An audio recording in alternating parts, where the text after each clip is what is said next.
Siamotore.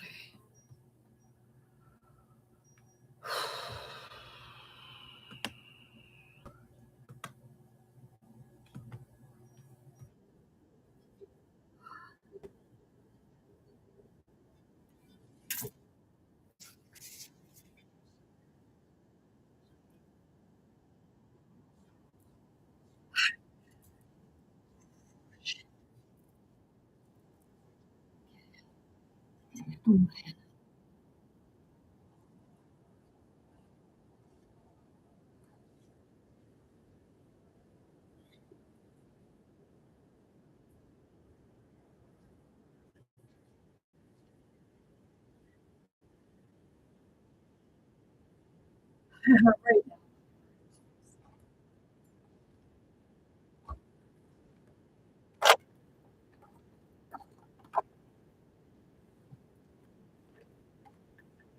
Hey everyone, I am Kara, aka Spirit Mother, and I would like to welcome you all back to my channel on YouTube, Spirit to Spirit Teachings for Good Soul, Soul, and I'm also live on my Facebook. If you're new to my channel, I always recommend, suggest, and really encourage you to read the description of my YouTube channel, Spirit to Spirit Teachings of Going Within Self, so you can get a better understanding of what it is that I bring forward on my channel. People who are familiar with my channel, I'll make you laugh and make you cry, push you off, you punch me upside the head, but hey, you know, you answer yourself by all means, bring it in. Gotta people love me, like you. Okay? And that's fine. I was all living life experiences. And, you know, it's humiliating to me, but, you know, so today, I'm actually sharing something, okay? I said, like, you know, in 2006, getting my car accident, that was the day that changed my life. Okay? I mean, who would have thought 99, given what happened with the spiritual net, but this year was a video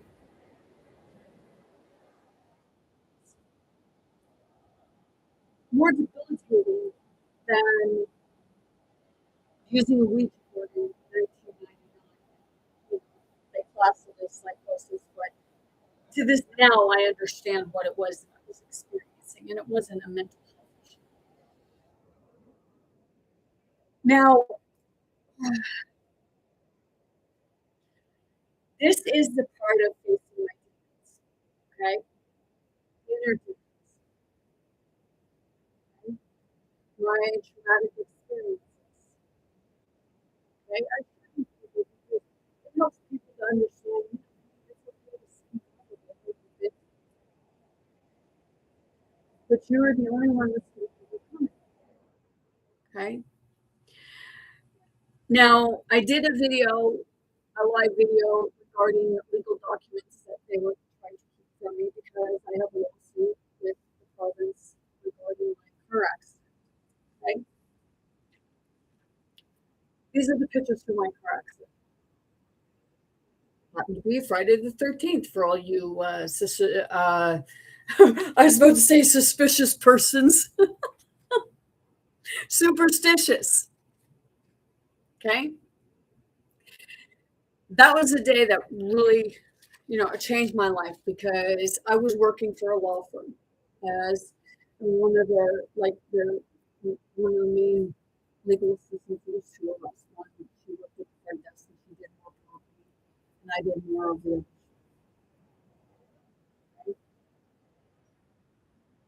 So I had an accident in January of 2006. I was on my way to work. Prior to that, you know, I had just got my son back after a long custody battle, and I won't get into that right now, okay?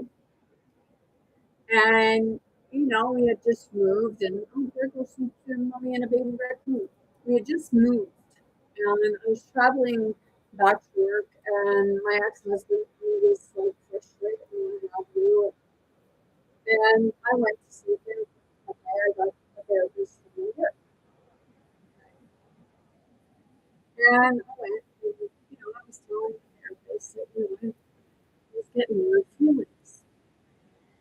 because I had already had two near accidents. One was going through a big snowdrift that the Department of Transportation left go and drift up to the point where it was over top of my car, and you didn't know it was there until you got into it because the rest of the road was dead. One, where the roads were really sloppy, and I was headed home, and I put my brakes on, but my car wasn't turning, so I put my arm out in front of my home and did it. So, I said, it's like shit. And I was kind of like, I found out I have heart disease.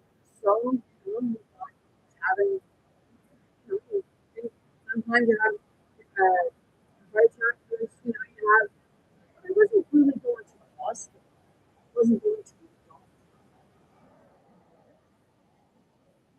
And in a medical document after that, they said that I was worried I had cancer.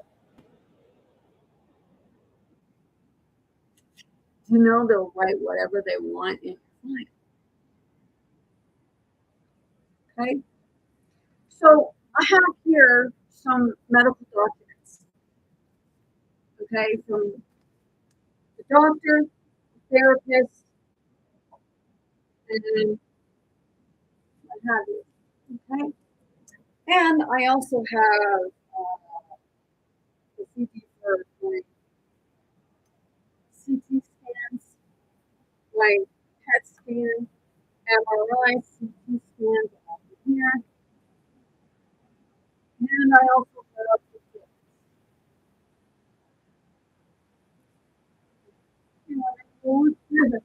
Okay,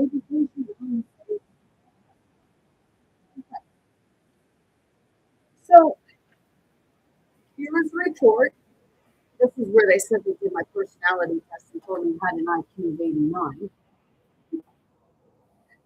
And this here was done a year after my car accident.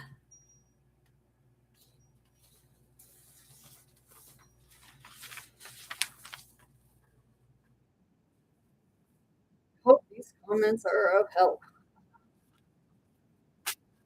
So I'm going to read some stuff, and I also have the PET scan. Okay. And I also have it says meeting with constable. And this was the constable that was on site at my car.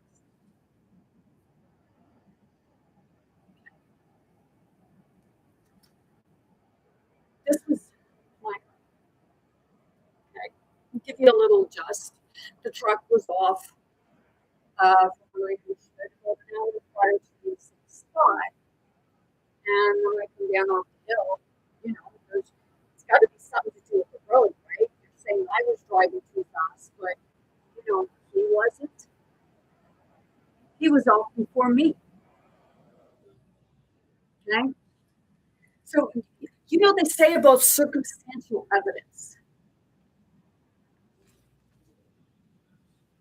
Okay. And the song takes me to something right now. Okay. Now, with this, I am still emotional because, as I said, I want to see a copy of the accident to find out what the accident scene looked like because they have pictures. Okay. That's the biggest part of my journey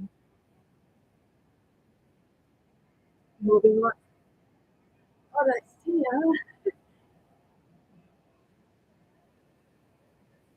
So it's the emotional part, and I know I'm not just experiencing myself because I'm overcoming this, and I've moved through it. Many people are just looking at the picture to give people PTSD themselves, right? Because they've had experiences. Okay, if you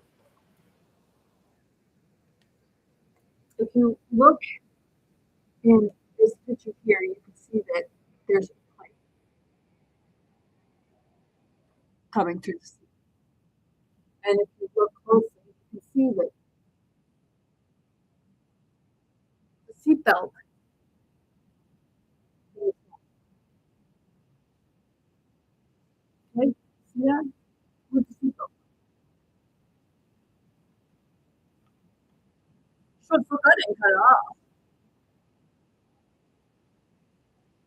Okay? Let see. Okay. So, we'll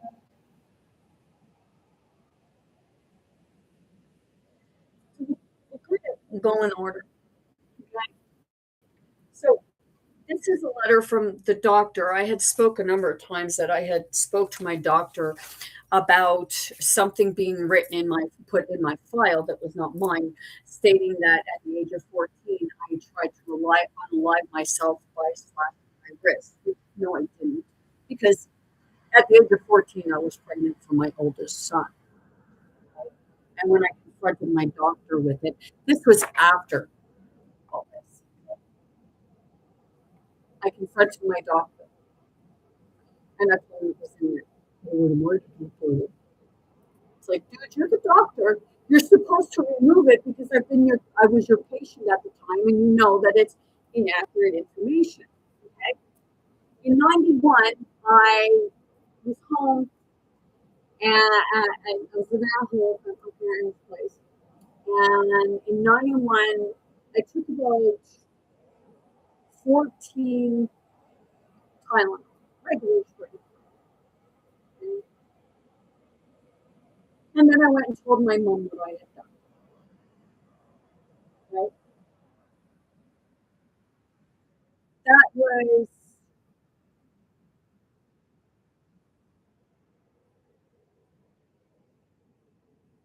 was around about April 1991, just after I had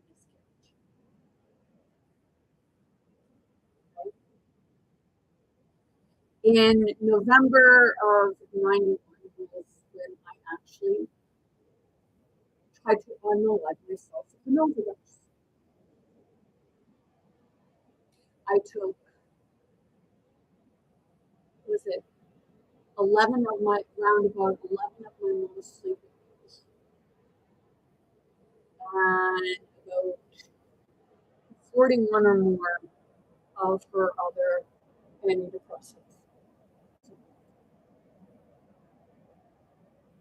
The pill bottle that I got the sleeping pills in was the same as when I took the antidepressants. Ones I didn't take. Dude, my sister, she can, I was throwing up in the toilet and I took my foot. I was in the psychiatric on the 12th. Okay. So that was one overdose. One real, like, attempt of unaliving myself. Okay. My accident was January of 2006. In June of 2006, my family physician at the time that knew that the slashing wrist was inaccurate. As you're aware, Tara was referred by neurology to mental health outpatient department, which actually wasn't true at all, because I was in contact with mental health and put my own forward. After a motor vehicle accident in January to address a possible conversion disorder, because they diagnosed me with conversion disorder right after a major car accident. That the car looked like that. And the officer first on site called me a few days later and said, like, hey, I don't know how you made it out alive. But they're telling me I have conversion. They were telling me I have conversion disorder. Conversion disorder is something that means that your symptoms are not real and they come from you.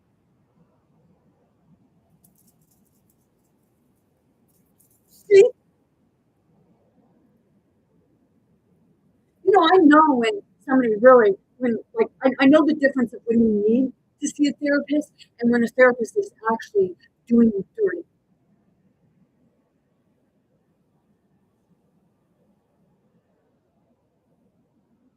Cluster conversion disorder. Do you know how many sessions you have to go through to see if you're having conversion disorder, but you diagnose me as conversion disorder after one 1 hour to 2 hour visit?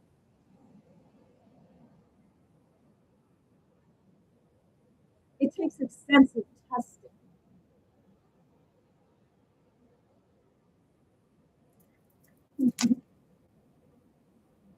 She's followed by, and it was by the therapist that when I went to her before going for a PET scan that I asked my family doctor to, sign a requisition for, she wouldn't do. She like the doctor wouldn't do that, and I told my therapist that I went that I was going to Alberta to get a doctor there to sign the requisition for because my doctor wouldn't, and it was patient confidentiality. There was no immediate danger, right, to myself or to anyone else.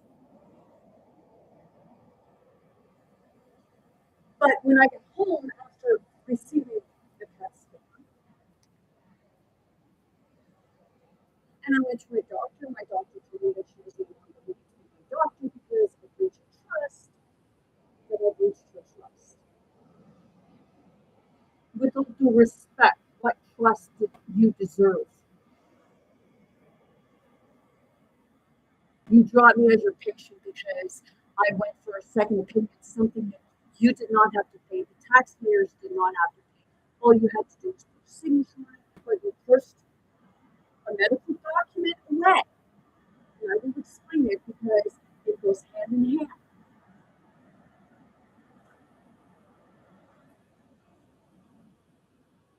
Well, who told you this? She told me that my therapist did. The one that breached, that also breached my trust. So I went into her and I, politely told her what she did wrong. And I even cried. And I never went back to her again.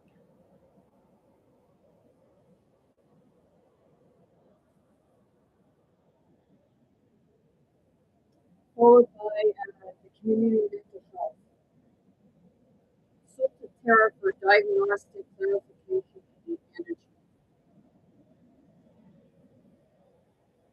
Really? Dr. K? Really? Did you have the same as you said that you were sending me for beta blockers, but never did? That's in my notes. I've been through my medical documents, the mental health and your documents. Here's a 32-year-old pleasant Caucasian American woman who has a significant previous psychiatric history with multiple overdoses as a teen.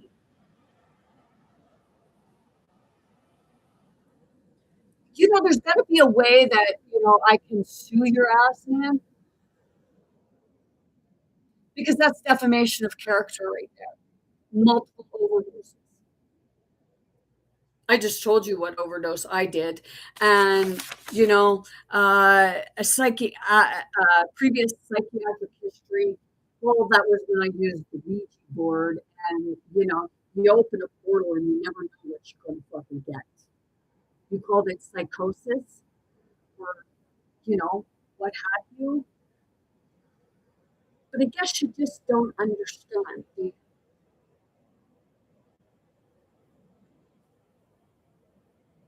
multiple overdoses as a teen.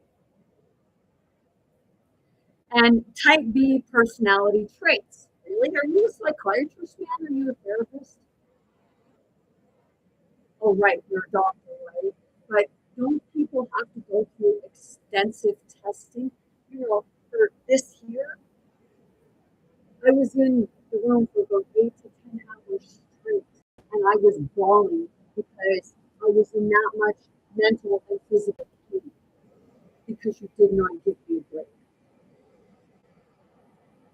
but it's supposed to be a test that's done over 2 or 3 days, right?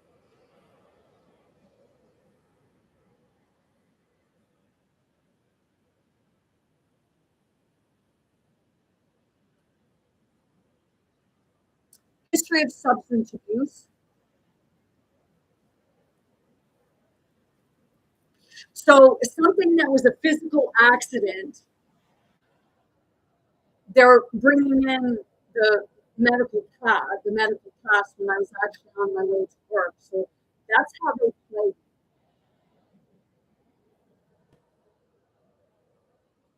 So you don't get a fair trial. You don't get an unbiased opinion. They're biased right from the get-go.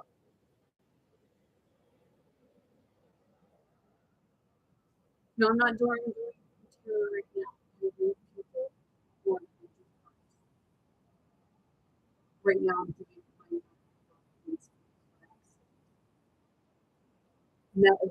legal records that they when I'm actually acting on my own behalf. And they kept saying, "Oh, well, we don't know where we don't know where your file is," but yet we were sitting on 559 pages of it, and they're all the documents that I collected.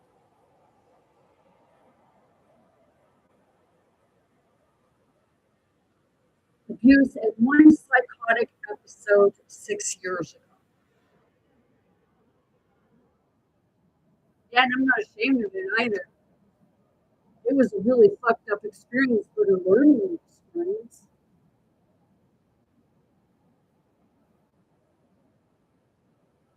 But now I understand the experience and I understand what many others are going through, but better for the labor money, right? Here, let me help you take that.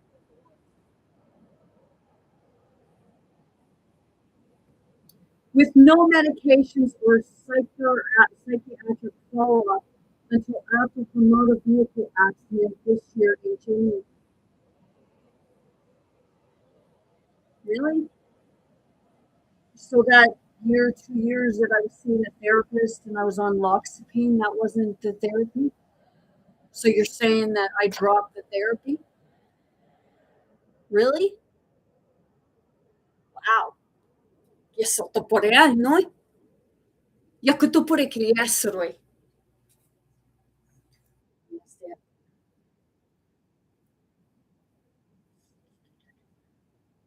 With no medications or psychoactive follow-up until after motor vehicle crash this year in January.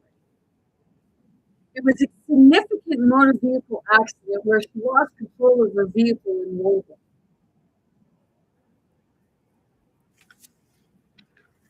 Really? I didn't know it. I come down around the turn and the hoarfrost caught me and pulled me back like I was in a fucking slingshot and then slung me ahead and I smashed right the fuck into that front end of that truck when I went off and drove it back about 10 feet. And then they said that I cartwheeled about 7 times. That's not rolling. Rolling is going like this. Cartwheel is end for end. Do you listen to your patients when they describe something?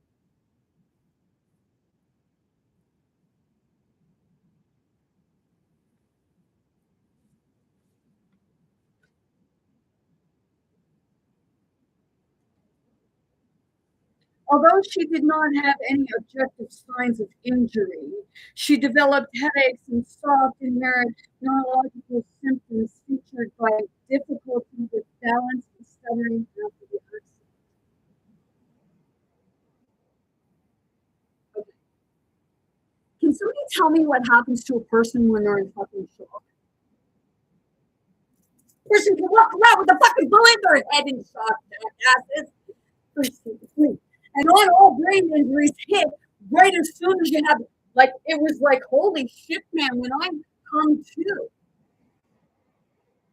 the first thing I did was, I was calm, turned off my car. So I was like in shock, so I didn't really know what the fuck was going on. Grabbed from my phone, 911, 48 other service area, and it'll be going on to say, and she basically started screaming and trying to kill him. He was fucking too out.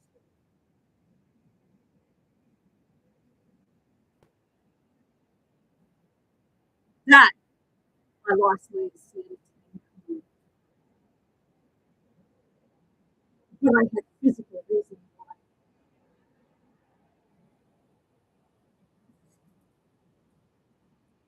Fuck man, I like the kitchen wall in the room.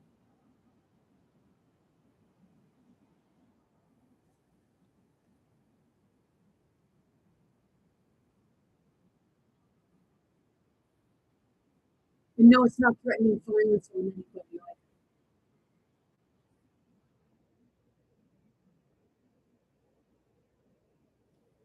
Neurosurgery workup did not reveal any pathologically and due to inherent or inconsistent stimulatory 3.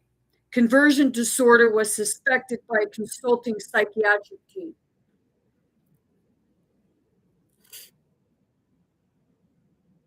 If you're referring to the day of the car accident, where was the psychiatric team? Because I recall seeing Dr. Hebb.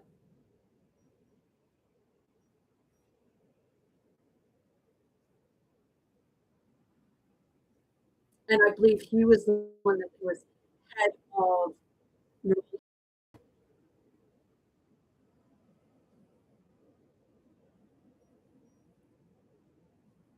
And he was concerned.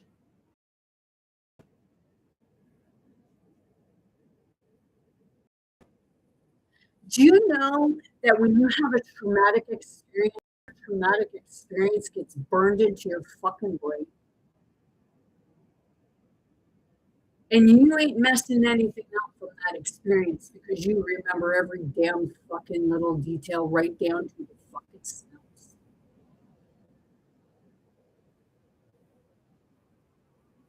Better go back and get your try free again.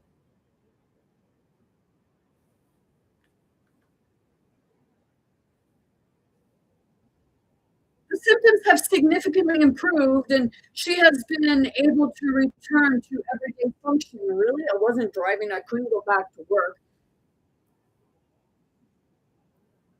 I tried going to work at Frenchie's in 2007.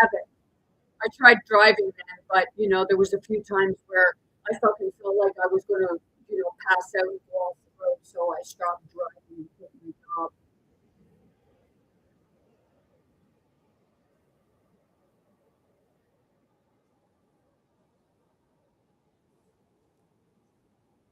He did it to my mom too.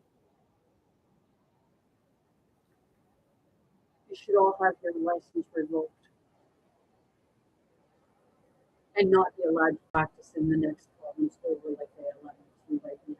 If your license were revoked in one province, you can go to the next. Now, if they're revoked, they should be revoked throughout the country. And you should be able to practice in any other country.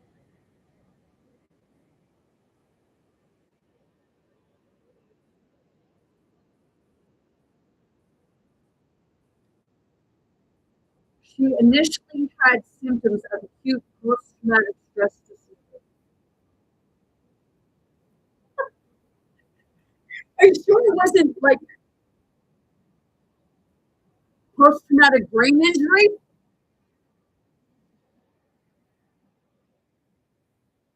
Of course not, because you have to look at someone's mental illness so that you can just blow them off. How many people have gone through that where they referred to your mental health, but it was actually a physical problem, and it wasn't until you finally got somebody.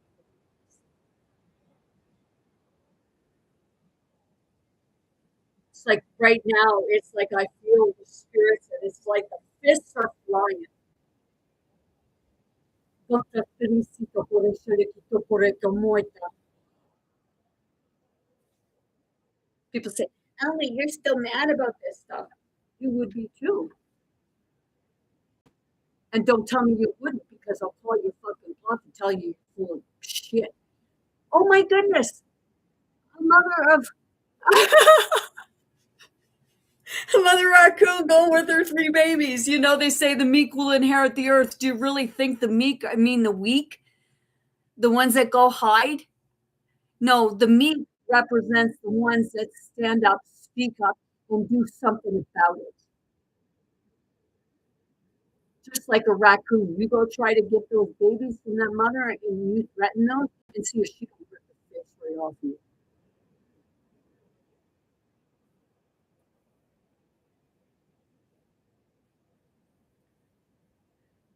She was started on Meserapine by her family doctor, and these symptoms have significantly improved. She is currently on Meserapine. And which doctor is this? Okay, this here is the psychiatry resident. Still stupid.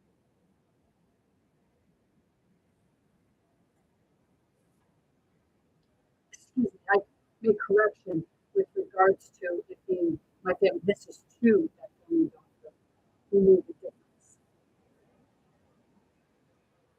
Because not only they used it against me in family court with regards to trying to unalive myself by slashing my wrist.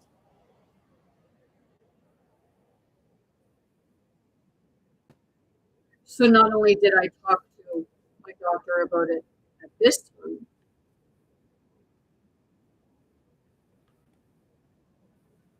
she presents with vertigo neurological symptoms mainly occurring and at the time of increased stress and exhaustion.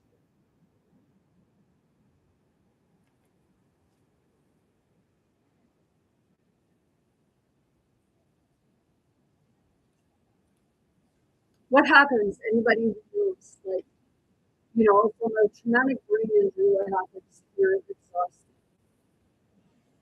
You know, the pressure in my head, where to the point where I had to stick my head in a crevice, where I put on so much weight because I was trying to use a diuretic to alleviate the pressure in my head.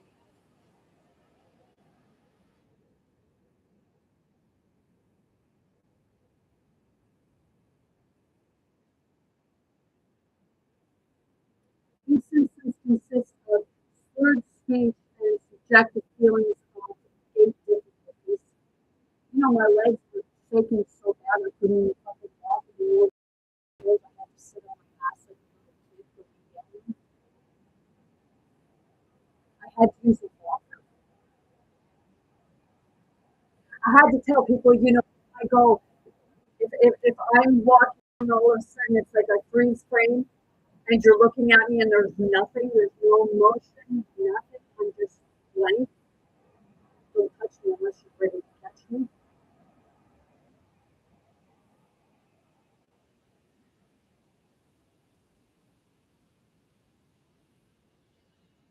That wasn't a post-traumatic stress disorder. That was a traumatic brain injury. Learn the difference, and you call yourselves doctors.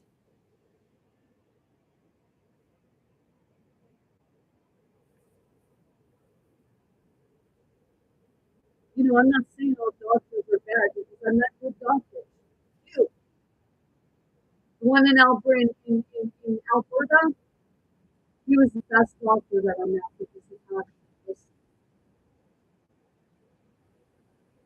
And he included his patients in their health. He didn't try to swing things by.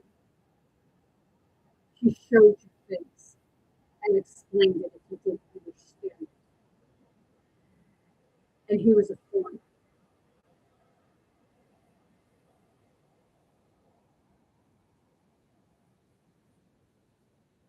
She also admits to having staring spells occurring frequently throughout the day. She describes these spells as able to hear and understand everything around her, but unable to respond. That's like in 2017 when they took me to the hospital by ambulance because I even have a video of that where I went unconscious and collapsed in my front lobby of my building. And when they took me and I was catatonic, and the nurse was grinding on the chest, but not in the right spot, off slide, and then saying to the other staff, "Oh, well, we have something here playing cat and mouse with us." Meanwhile, I could hear you, I could feel everything you were doing, and I was in excruciating pain. Didn't the screaming and crying give you a signal when I came out of it?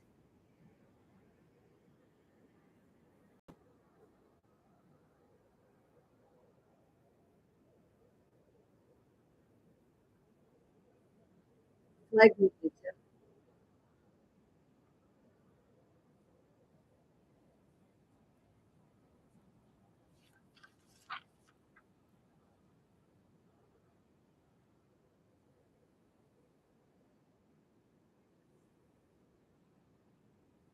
She was referred to neurology and is supposed to get an EEG to rule out possible seizure disorders. Well, you want to hear about the EEG?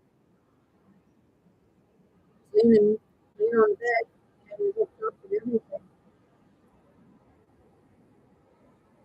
And he even got confused because he wondered why the heart monitor started going.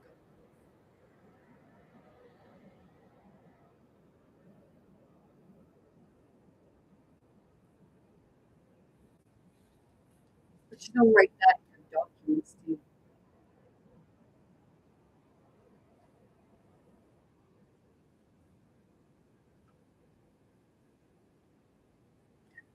When I went to Alberta for the seizure disorder, the doctor up there in 2007, he gave me Keppra. They were giving me gabapentin and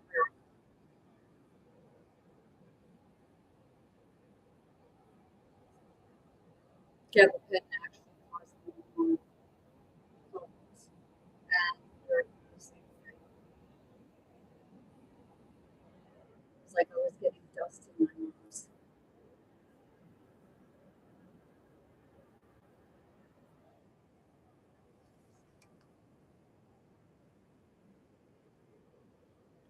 Description of these spells resemble as this dissociative state as they occur at the time of increased stress. No, they didn't just occur at increased stress. They occurred when I was sitting on the fucking couch watching TV.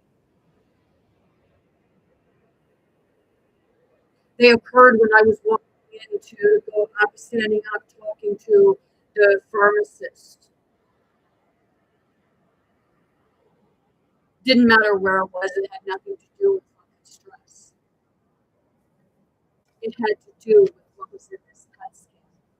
Called an impaired cerebral metabolism, which is a lack of oxygen and glucose getting to the brain.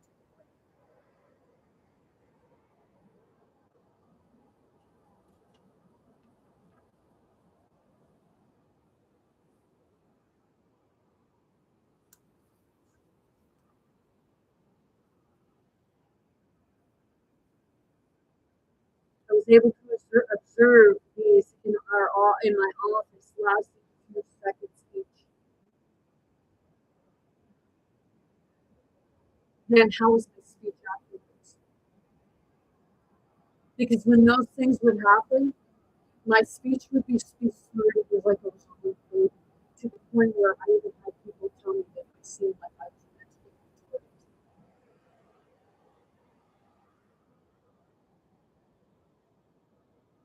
And maybe the person that said it is watching right now because I felt very emotionally pushed.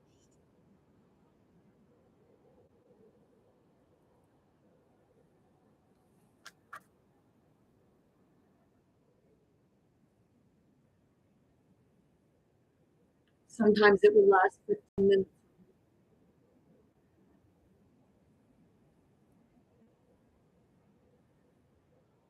However, the spells completely disappeared after we addressed retention and defensiveness. That was June 28th. That was June of 2006. That was 6 months after this.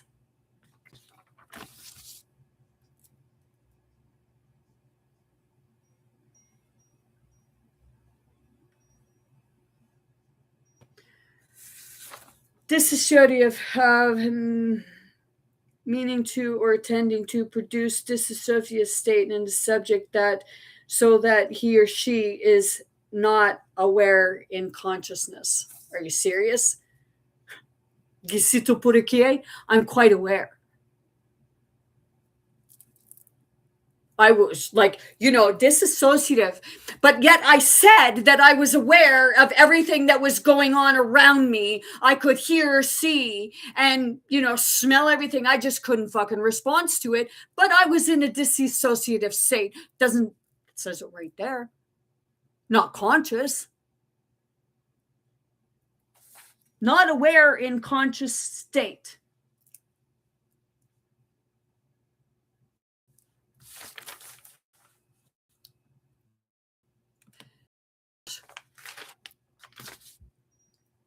Oh, that's not very professional. Well, what you're doing is not very professional, but you still call yourself professional.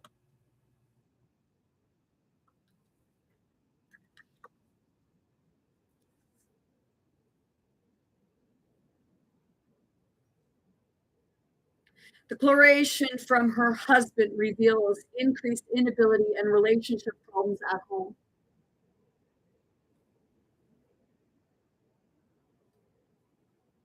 Tara does not have symptoms of psychosis or depression or post-traumatic stress disorder at the present. But yet you said I did, you jackface! Oh, yeah.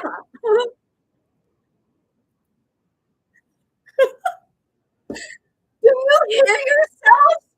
Do you know what you fucking write? Yes, what do you see that?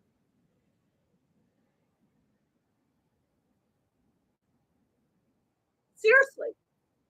What, you bring people in because you think they'll believe that I'm a raging lunatic, which, hey, you want to follow up on what the whole conversation or just bringing forward is, go to my YouTube channel, Spirit to Spirit, Teachings of Going Within Self.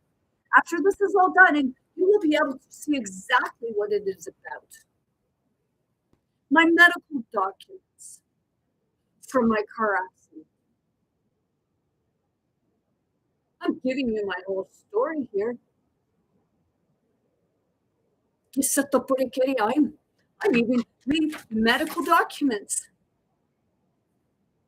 from a file that they said they had no knowledge of where it was because these were in the custody of my lawyer when he passed away, but somehow they ended up in the hands of the attorney general.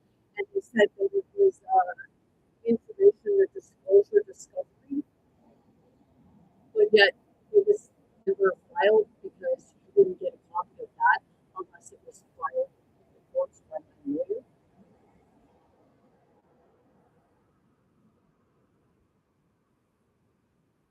For the courts to allow something like this to continue, maybe you should be disclosed and stripped of their positions. Or you could do the right thing and step forward, but you always got to continue to put up the level because you need to convince people that someone like myself doesn't need to do it.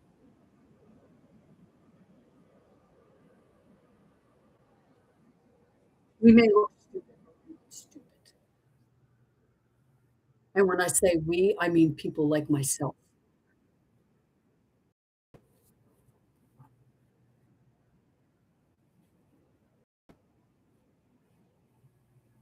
So Tara does not have symptoms of psychosis or depression or post-traumatic stress disorder.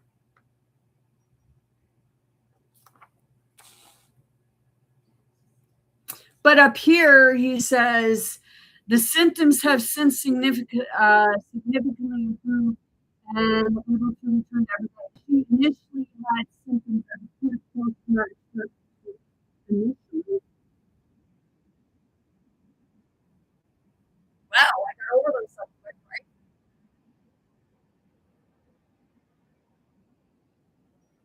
But now I have no depression, no psychosis, no post-traumatic stress disorder. She presents with extreme defensiveness and type B personality traits, making it very difficult to build any therapeutic relationship with her. Visually, is it that I'm the difficult one, or is it that you're the one that's lacking in the ability to actually listen to yourself and patients and stop trying to diagnose them so quickly?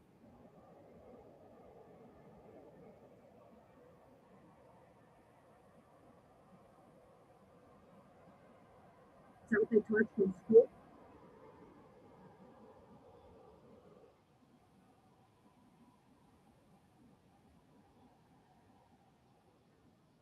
Defense. Well, when you're sitting there in front of me and you're trying to convey that I am mentally ill when I had just gone through a major car accident that the police officer didn't even know how I made it out of a fucking life. Yeah, is that defensiveness or is that just matter of irritation?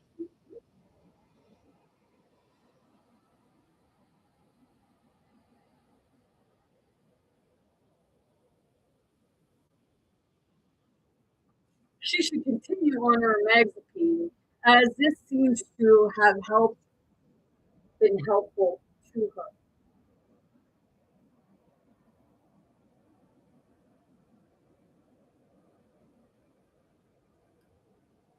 Unfortunately, there might be very little that our service can do at the present to support it.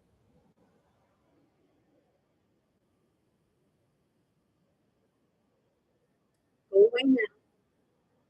You're complicated. You're a complicated patient and you have to do some work. Hmm. I thought you were trained to deal with people who are defensive.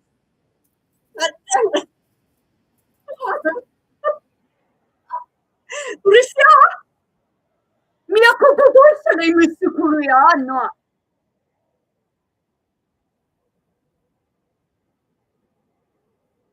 Say,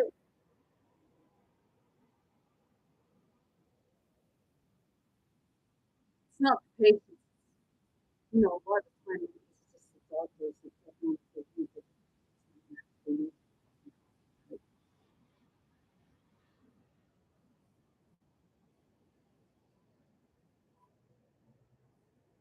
Continue to see in her in an effort to build a working therapeutic relationship without therapeutic relationship. There is very little we can that can be done. You like the deflection, don't you? You like to always blame everything on the patient, but you know what is the use of your years, as you put it, years of university? What use is it? What did you learn?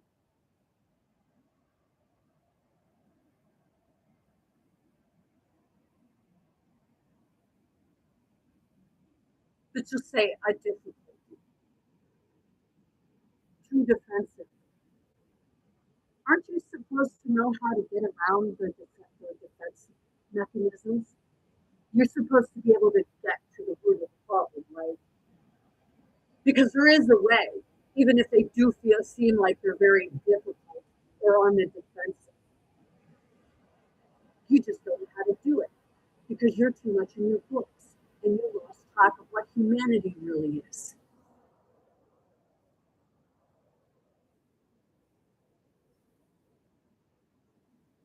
Tara is definitely at high risk of developing a mental disorder under high stress due to her fragile personality.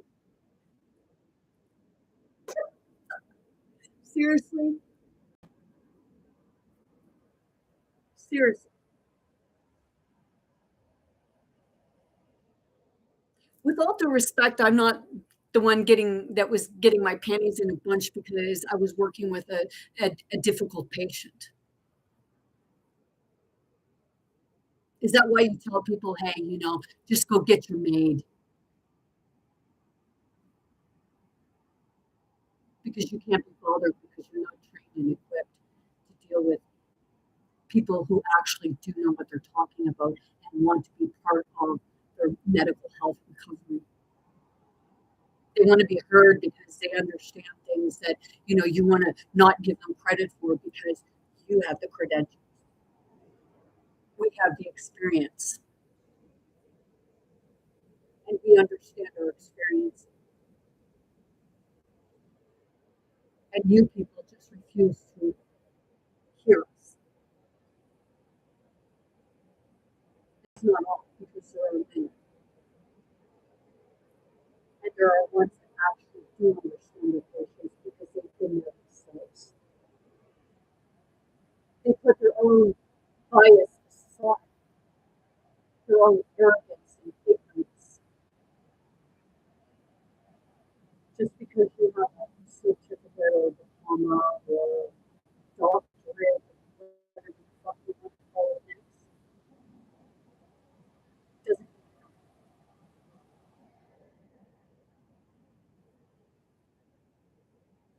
So my fragile personality.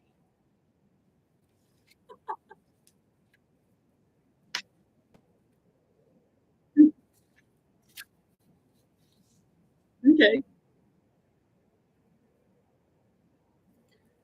Do you want to have an intelligent conversation here and actually listen to what I have to say instead of plugging your ears like the little children that you are, that you call yourselves professionals?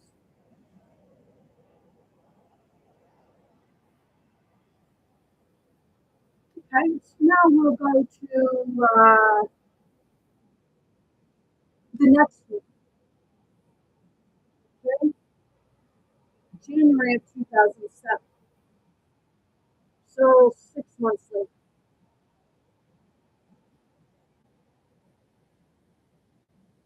Dear to the doctor. There is a 32-year-old woman with a complex array of neurological symptoms explained to her vehicle accident which occurred on January 13th of last year. At that time, she was driving a car and lost control of the vehicle on black ice. It was actually a later. I actually have the temperature in my file too because I went in and got that. The car apparently became airborne and hit a truck that had gone off the road previously. The car upended ended up upside down. That's after the car hit 7 times. She remembers being on the roof of the car. She tried to call 911 but was unable to. Yeah, because it said your service. She remembers being on. Okay. She became panicky and began kicking and screaming.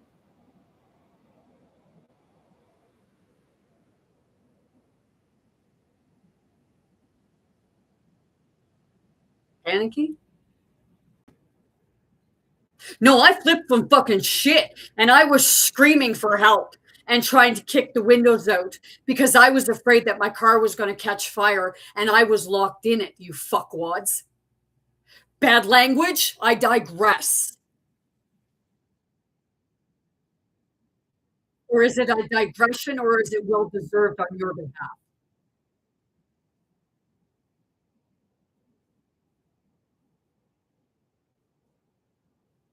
Fortunately, a bystander was able to help her out of the car. Yeah, I heard him saying, "It's okay, it's okay." He got me out of the car, he ushered me away. He made sure that I didn't turn around and see what the accident scene was like. He ushered me out because then I would have went into like, so he did the right thing by getting me out of it. And then I'm sitting in his car and I hear this woman screaming, "Where is she? Where is she?" That's my sister. Where is she?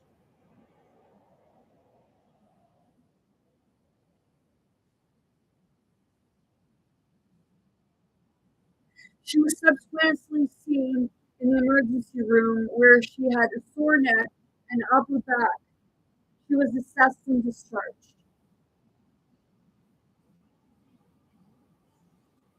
Yeah, I don't believe that Dalton had really knew where I went to.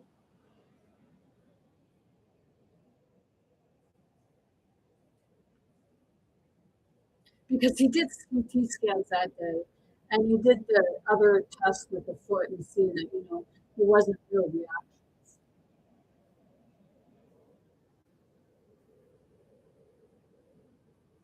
I actually should have been sent home because I could have went home that day and sleep for the concussion.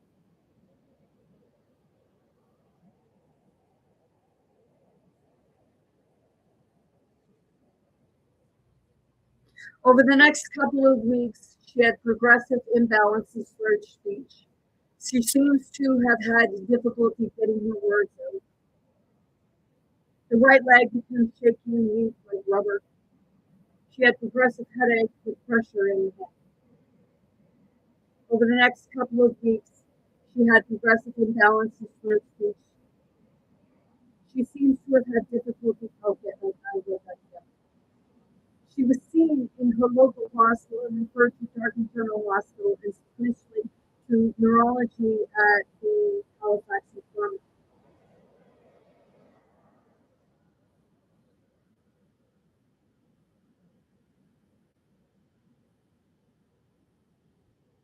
She was admitted and had MRI examinations. She was seen by psychiatry and felt to have had conversion disorder.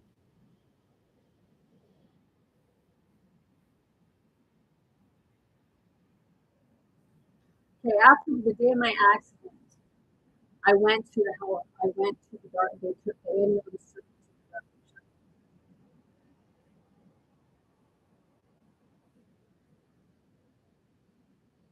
Trying to sit down and think because I immediately into the health accident.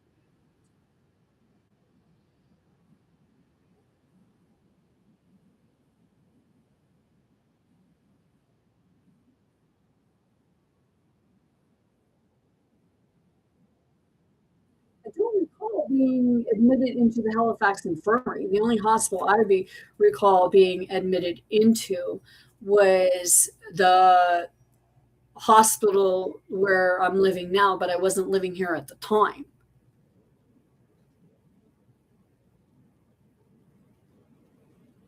Sorry, that was okay. That was the Dartmouth General because that was in 2017 when I collapsed to the floor and they admitted me for 3 or 4 days. And that's when I started getting home.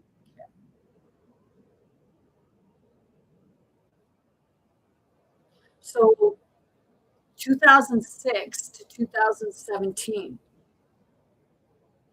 that's what, 11 years later? Wait,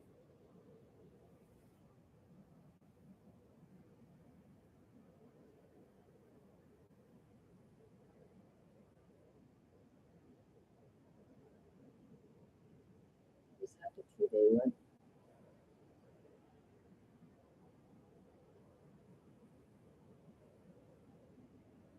Because I was never admitted into the infirmary, the Dartmouth General, but not the infirmary.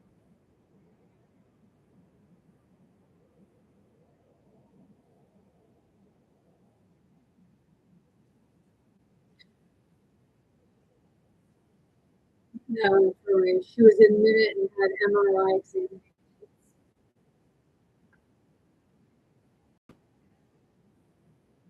And I have a disc. She was seen by psychiatry and felt to have had a conversion disorder. But it was already seen in psychiatry in 2006.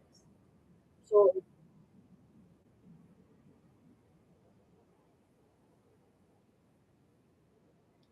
subsequently, she had ongoing pressure in her head. She has had staring spells. She has had intermittent twitching. She has had ongoing low back pain. She has had attacks of rage. You would too if you felt like your fucking brain was shaking inside your head all the fucking time. Called the uh, post-traumatic brain injury. Go look it up. Look at people who have traumatic brain injuries. They go with rage, fits rage, right? has nothing to do with depression. It has to do with the fucking smash in the head they just had, which was actually probably the whiplash effect, which when the skull, when the brain shakes inside the skull is rigid inside, so it can put lesions. In that PET scan, it says that they give you lesions.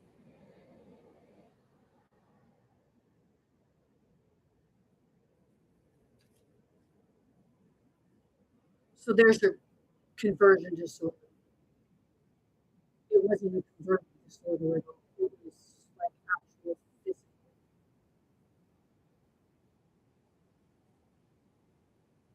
And the one that come about and started this conversion disorder thing. I went to his little clinic. Not many people were fond of mine or his little clinic because they thought the same way I did, more of the bullshit disease. Because you did nothing for me before I was in there. Okay. To the one who brought it about and had his little podcasts.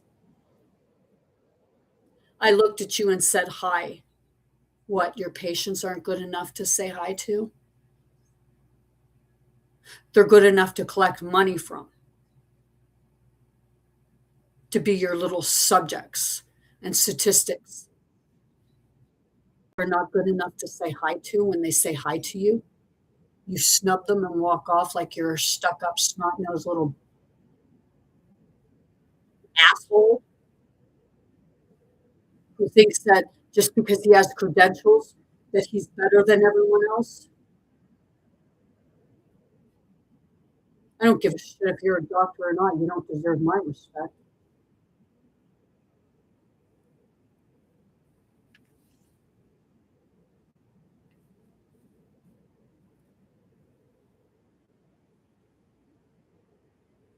At times she feels as if her head is going to explode and she can become incontinent at this time. Oh, yeah. 2006, I went to a New Year's Eve party. And yeah, when I got pissed off at the man because of what he did, yeah, I did lose incontinence. But it was because I have low tolerance for ignorance and after that too.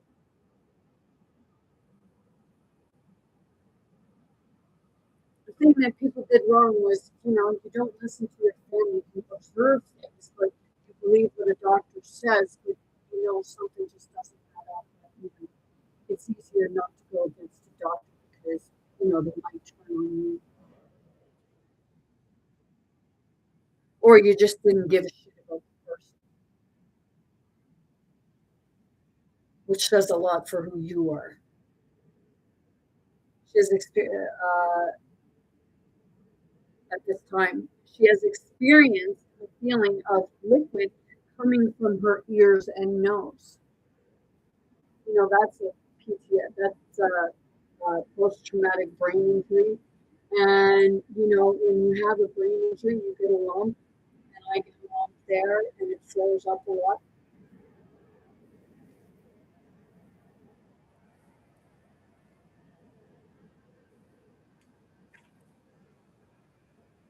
In about October, she felt something fall from the sinuses to the back of her throat.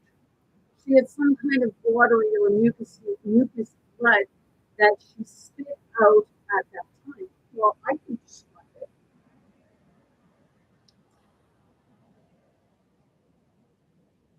It was a clear fluid. It was jelly-like, and I could set it on the finger, and it was like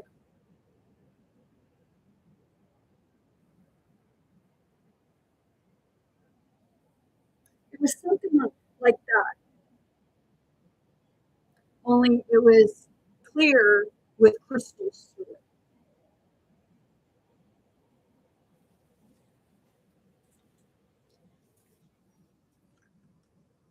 And I even, brought it up and tried taking it to the doctor. No,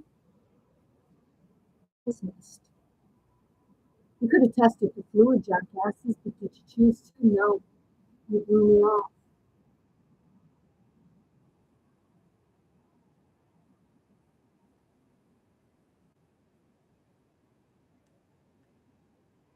Was it a piece of advice that came up?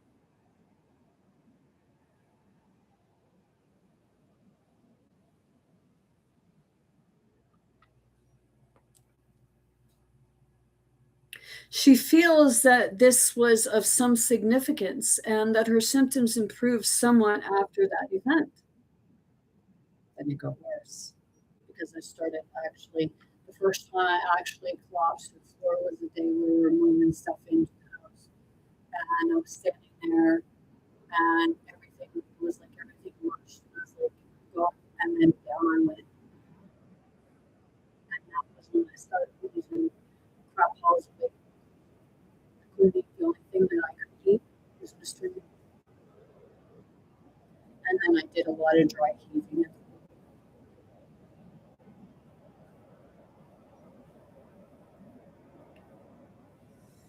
She has had pressure in her head and fewer of the staring spells. Her neck range of motion seemed to improve. Nevertheless, she has had significant ongoing difficulties. She feels pressure in the back of her head and a stabbing in the left temple.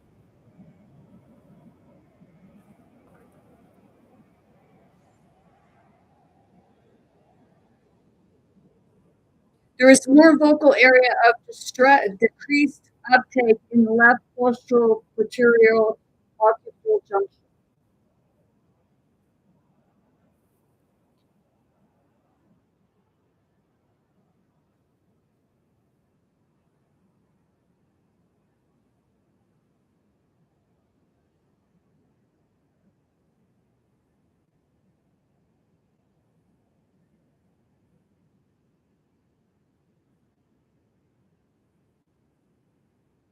Neck range of motion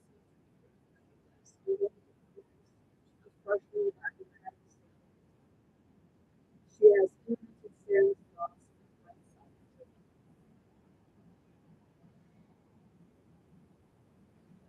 On further inquiry with these spells, she did not know her speak, although she believes she could hear and see. I could hear and feel it.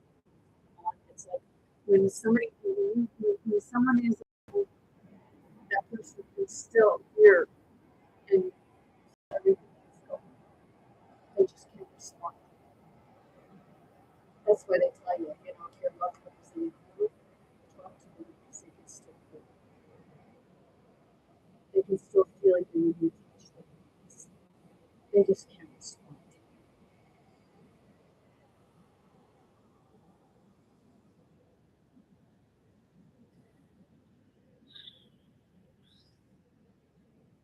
She will then gasp and have some brief spasms of shaking, after which she will gradually recover responsiveness.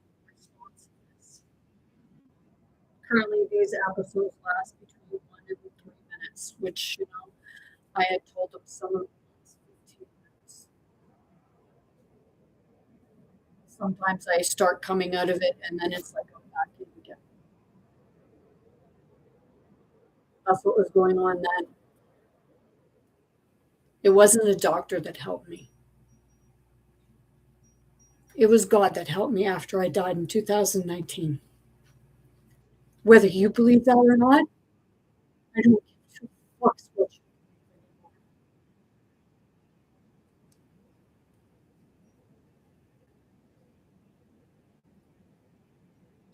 Currently, she's her boyfriend, which he had never said he was my boyfriend because he was my husband, believes that they previously lasted between 5 and 10 minutes. She says that she is having these spells twice daily at present.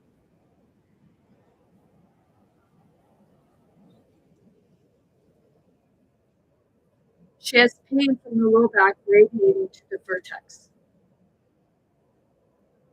She also has some degree of pain radiating from the back, down her legs, and to her feet. That would be because of shredding of the nerves in the back of the cerebellum.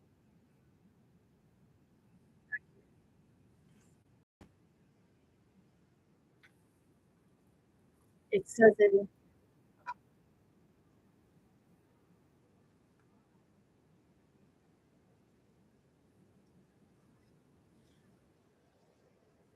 she has difficulty using her legs and says that she forgets how to walk. She has blurry eyes. Her mother says that her personality is different. She is more impatient and more irritable than she was previously. Because my ex-husband, my mom would go with. My mom was Bible.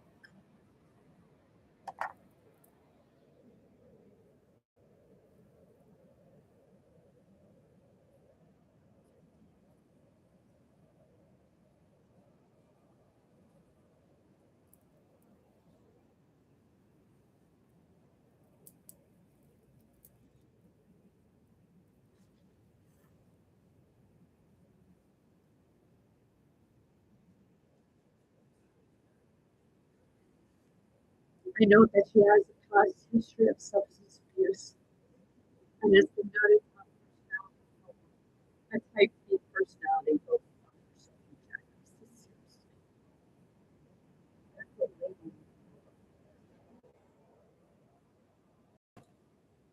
just so you can sound it. She had an episode of psychosis with visual and audio hallucinations in 1999. Yeah, I was talking with the spirit realm. I also seen the figure of how they perceived God in a cloud, where he had the big bushy hair. He actually looked like fucking Santa Claus sitting on his throne.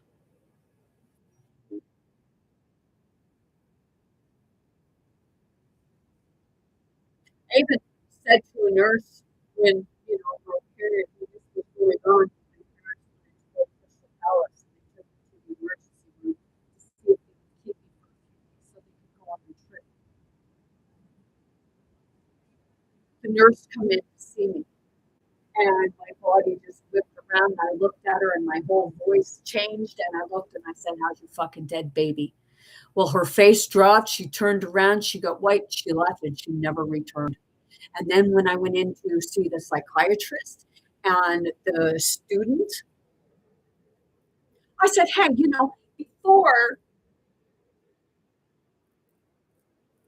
before you diagnose me here, allow me to do something. And then afterwards, you tell me what your medical opinion is." Okay, she agreed. I started reciting the Lord's Prayer, Our Father, thou art in heaven, hallowed be thy name, thy kingdom come, thy will be done on earth as it is in heaven. Give us this day our daily bread, and forgive us our trespasses, as we forgive those who trespass against us. Lead us not into temptation, but deliver us from evil. For thine is the power, the kingdom, and the glory forever and ever. Say amen. But as I was saying that, my voice, everything started shaking. It was like an internal exorcism. And my body started shaking so bad, my voice was trembling. I had to stop. Once I stopped, everything was back to the psychiatrist.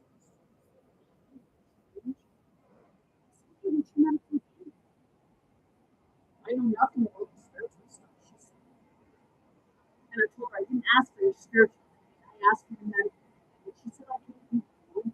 And she sent me home. But I had a problem, right? Well, I could tell you all about that.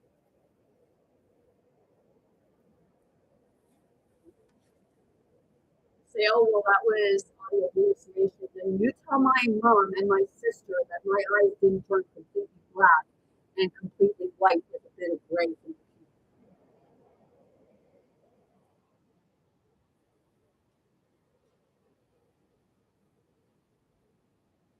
Specifically, and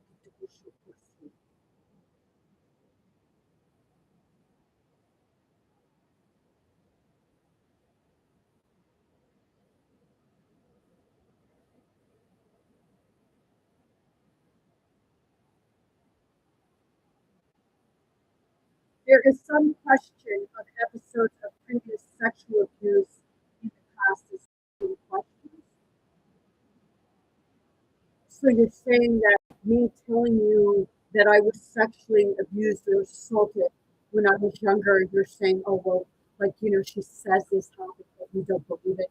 But yet the person who raped me at the age of 9 actually got charged for it.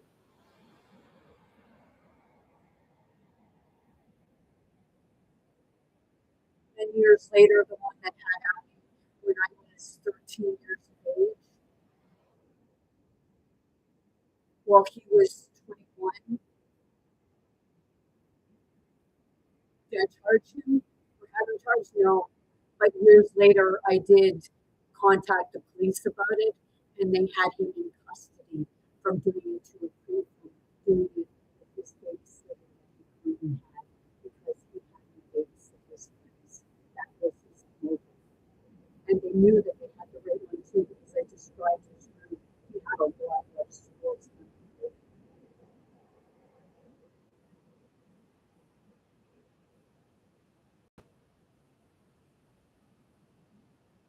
So do I punch you in the face now? I'm not talking to you. I'm talking to them because they decided to write this bullshit. I think that they were going to pass it off because how many as patients actually go and get coffee and read what it is that they write and then wonder why people believe in them.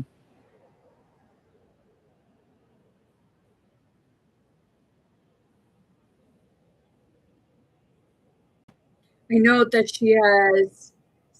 she was seen by internal medicine in October of 2005 prior to the accident, at which time she complained of chest pain, symptoms of intermittent numbness, intermittent blackouts, headaches, and pelvic pain.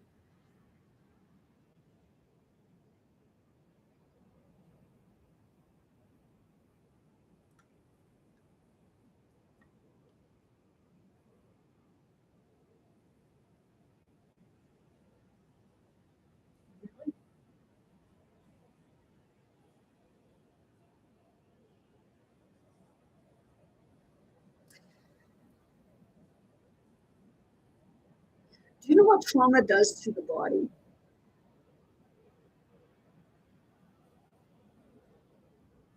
Because let's say at this time, the doctor who wasn't listening, I was seeing a psychiatrist. I was telling him, like, I was taking over 7,700 milligrams of ibuprofen. That was ibuprofen. That didn't include like the Tylenol 3 that I was taking. It didn't include the Fox that I was taking. And I believe it was on Lyrica too.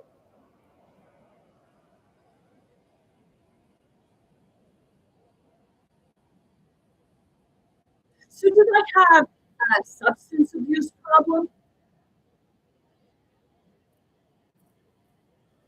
I was trying to alleviate the physical pain, not the mental.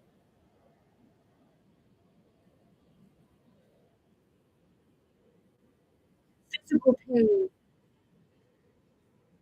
unaddressed causes mental pain, correct? As the doctor should.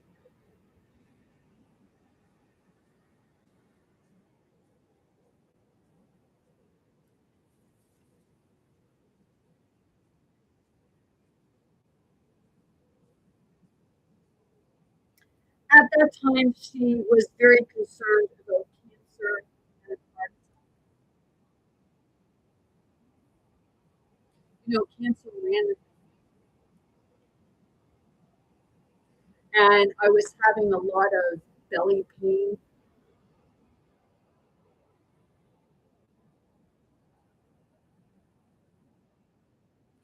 But it was caused from other physical things that she did.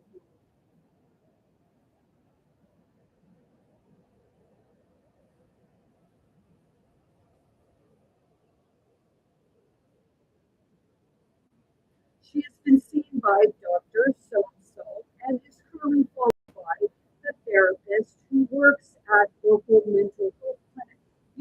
You should be able to go, like, if it's mental health, it should be covered even by a private therapist because they say, oh, well, there's this waiting list for mental health. Yet there's a lot of private clinics where, these patients could be going, but they can't go because they don't have insurance and they don't have the $125 or more a session to receive.